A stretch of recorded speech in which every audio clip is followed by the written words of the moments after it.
दोस्तों अमेरिका पूरी दुनिया में सबसे ज़्यादा पावरफुल कंट्री है। ये हम सभी लोग जानते हैं कि कैसे अमेरिका पूरी दुनिया को धमका के रखता है। मतलब कि छोटे छोटे कंट्री तो उसके सामने बिल्कुल भी नहीं है। इवन जो बड़े कंट्री है तो वो भी कहीं ना कहीं अमेरिका से डरते हैं और हमेशा मतलब यही चाहते हैं कि यार अमेरिका ना बस शांत रहे। तो ऐसा क्यों? आखिर सभी कंट्री अमेरिका से इस कदर डरे हुए क्यों रहते हैं? अगर मिलिट्री टर्म की बात की जाए तो रशिया के पास अमेरिका से कम वेपन नहीं है, लेकिन इसके बावजूद भी लोग रशिया से नहीं डरते हैं, अमेरिका से डरते हैं।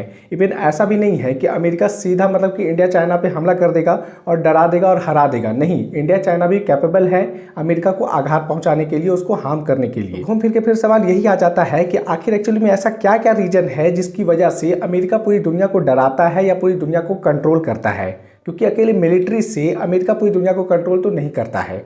तो चलिए आज वो सारे फैक्टर्स हम जानेंगे जिसकी वजह से अमेरिका पूरी दुनिया को कंट्रोल करता है या सभी देश अमेरिका से डरते हैं। तो देखो इस वीडियो की शुरुआत अब यहाँ से करते हैं कि देखो जो अमेरिका है ना, तो उसका इतिहास आप कह लो कि 500 साल से पुराना नहीं है। मतलब कि समझो कि इंडिया को खोजने के चक्कर में अमेरिका की खोज हो गई थी जो संत कोलंबस ने किया था। पहले तो दुनिया का मतलब सिर्फ ये समझा जाता था कि एशिया और अफ्रीका, अमेरिकन नाम का कॉन्टिनेंट तो दुनिया मतलब कि किसी को तो पता भी नहीं था। लेकिन आज देखो वही कॉन्टिनेंट जिसको कोई जानता तक नहीं था, आज वो पूरी दुनिया को कंट्रोल कर रहा है। सबसे पहला फैक्टर जिससे कि अमेरिका पूरी दुनिया को कंट्रोल करता है तो वो है कि उसका करेंसी यानी कि यूएस डॉलर। अभी पूरी दुनिया में जितना भी ट्रेड हो रहा है वो आप कह लो कि मेजोरिटी ऑफ द पोर्शन आपका यूएस डॉलर के माध्यम से ही हो रहा है। अगर एक कंट्री को किसी दूसरे कंट्री से कोई सामान खरीदना है तो वो किस में होगा? तो वो डॉलर में होगा। और ध्यान रखो कि अभी जैसे कि अगर इंडिया का एग्जाम्पल ले ले तो इंडिया विदेशों से फॉरेन से जितना भी ऑयल इंपोर्ट करता है तो उसके लिए उसे चाहिए डॉलर। अब इंडिया भले ही कैपेबल हो मिलिट्री के टर्म में, लेकिन वो अमेरिका से पंगा नहीं ले सकता है, क्योंकि अमेरिका क्या करेगा, जो डॉलर का सिस्टम है एक्सचेंज का वो बंद कर देगा। तो उससे होगा क्या कि इंडिया ऑयल खरीद ही नहीं पाएगा और समझ सकते हो कि प्रॉब्लम में आ सकता है इंडिया। इवन कह लो कि जो बड़े बड़े ऑर्गेनाइजेशन है जैसे कि आईएमएफ हो गया, वर्ल्ड बैंक हो गया, तो इससे लोन भी लेना है ना, तो वो मेजोरिटी में आपको यूएस डॉलर में ही मिलेगा। और इतना भी नहीं, अगर घुमा के बात करते हैं तो देखो जितने भी वर्ल्ड लीडर्स हैं यानी कि दुनिया के जितने भी बड़े पॉलिटिशियंस हैं तो उनका जो ऑफशोर जो पैसा है, काला धन, तो वो सभी दूसरे कंट्री में है। और वो किस में है?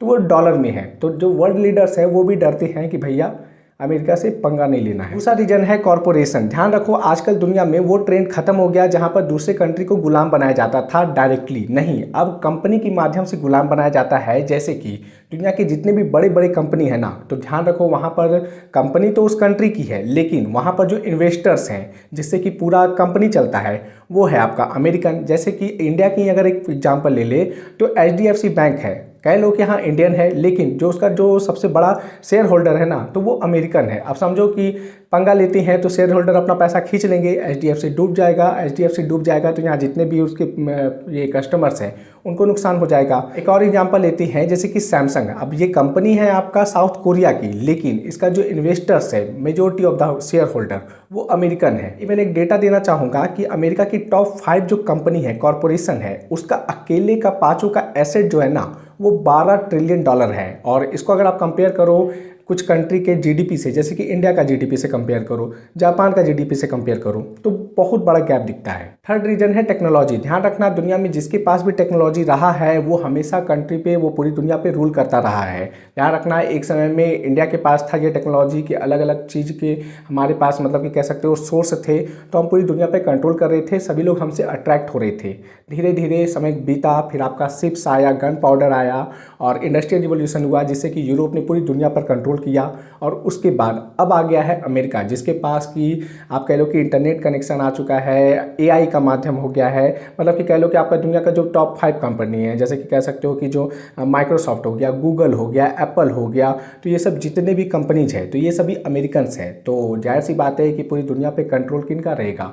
इनका ही रहेगा। फोर्थ रीजन जिसकी वजह से अमेरिका पूरी दुनिया को कंट्रोल करता है और ये एक बहुत ही बड़ा मेजर फैक्टर है, वो है मीडिया। ध्यान रखना लड़ाई डेली नहीं होती है, पैसे मतलब कह लो कि एक हद तक समझ में आता है, लेकिन आप क्या सोचते हो, कैसे आपको सोचवाया जाता है, ये बहुत ही इंपॉर्टेंट है। पूरी दुनिया में जितनी भी वेबसाइट देख लो, जितने भी थिंक टैंक देख लो, जितने भी रिसर्च सेंटर देख लो, ऑर्गेनाइजेशन देखो, सभी पे यूएस का दबदबा है। तो जाहिर सी बात है कि आपको जो भी पढ़ाया जाता है, बताया जाता है, वो सभी यूएस बेस्ड होता है, यूएस को ध्यान में रख के किया जाता है। और यूएस के खिलाफ कोई इस कदर भी नहीं लिख सकता है कि जिससे कि यूएस से नफरत हो जाए। ध्यान रखना जितना भी चीज़ आपको बताया जाता है वो सभी यूएस बेस्ड ही होता है।